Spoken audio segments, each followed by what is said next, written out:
Russia, China, and Pakistan are calling for a ceasefire after attending a UN Security Council meeting yesterday. But Russia's former president, Dmitry Medvedev, claims multiple countries are ready to step in to help Iran achieve a nuclear weapon. Stating this, quote, "The enrichment of nuclear material, and now we can say it outright, the future production of nuclear weapons, will continue," he said. A number of countries are ready to directly supply Iran with their own nuclear warheads. President Trump has since responded, saying that talk of nuclear weapons should not be treated so casually. This reads like a Joel C. Rosenberg novel in real-time tutor, but the reality is that it is absolutely frightening to think about the dark allyship of those that can simply replace or supplant with something much more developed than simply 60% uranium. Well, and we've been saying this for quite a long time. We have to watch the relationship between Iran and Russia and China, and they've become very close. Now you see the former president coming out and saying this. I don't think these guys in Russia get to just come out and say things without approval like this. So that's why Donald Trump is taking this very seriously and saying you don't just throw around the word nuclear like this. And that is a significantly big deal. When you have Russia out there attacking Ukraine and now they're coming to the defense of Iran, this is not something that happened overnight either. And that's what, when the media starts to blow up about this, I think that's what we need to keep in mind, is that President Trump is making sure he is protecting the world, strength, peace through strength.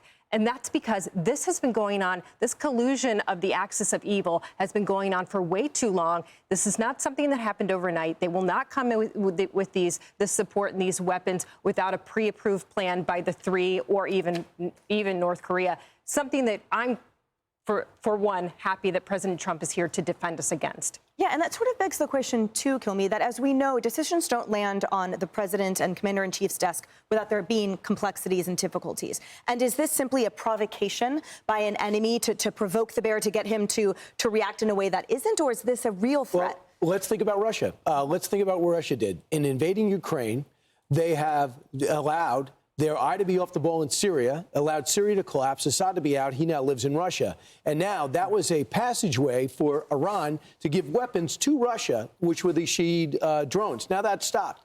Now the new government of Syria kicked out Russia, kicked out Iran. Iran now lost an ally because of that. Russia lost 80,000 guys between November and today. 80,000. Do you believe it? That's more than we lost with Iraq and Afghanistan times 10.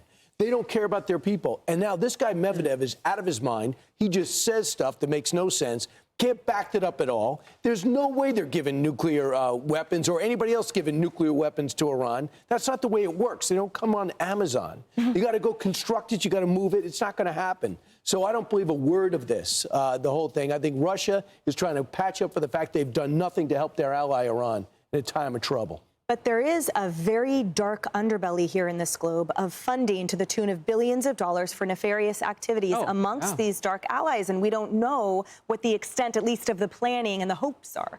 Well, I love the word underbelly, because that's what's happening with Russia and China right now. We're starting to see how much this has culled power into the hands of President Trump and away from them.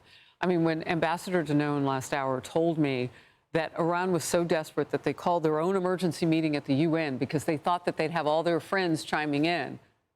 But he said when he got there, everybody was praising the United States. And then that emboldened him to say his very strong words at that meeting over the weekend, which were technically, you got to pick a side, you can't be in the middle. I'm paraphrasing him.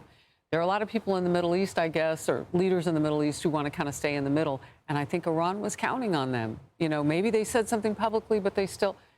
Nuclear power is not going to put they're not going to leverage what they have to Iran. Why would they? They would have to nation build at that point after that, because we would move in. Israel would continue to move in. I don't know. I think world domination is like such an Austin Powers thing. They haven't gamed this out. And look, not to be petty for a second, but I do have to harken us back to Governor Tim Walz's comment about China being the moral authority on this, because all of a sudden they're getting roped into providing nuclear weapons in the dearth. I mean, get out of here. Yeah, what is in Tim Walz's drinking water? I have to wonder, because that is a very odd statement and counterfactual, to be kind and generous. But Rahm Emanuel, a little more sober-minded, made the point, it was ahead of this strike, that the axis of resistance, that's China, Iran, Russia. We're learning a lot about them. And he said when the chips are down, what we are learning is China and Russia are nowhere to be found. And it was very telling to me that Putin, this is again before the strike happened, made note of the fact that the strategic partnership agreement between Moscow and Tehran does not include military assistance. He was distancing himself from that. When you look at China, the Strait of Hormuz, Iran's parliament wants to close that. China doesn't want that. 38% of all oil exports in the first quarter of this year were for China through that strait. China cares first and foremost about themselves and economically what's going to happen to them. I don't think China and Russia show up. The axis of resistance, I agree with Rahm Emanuel, seems to be broken. Hey everyone, I'm Emily Campagno. Catch me and my co-hosts Harris Faulkner and Kaylee McEnany on Outnumbered every weekday at 12 p.m. Eastern, or set your DVR. Also, don't forget to subscribe to the Fox News YouTube page for daily highlights.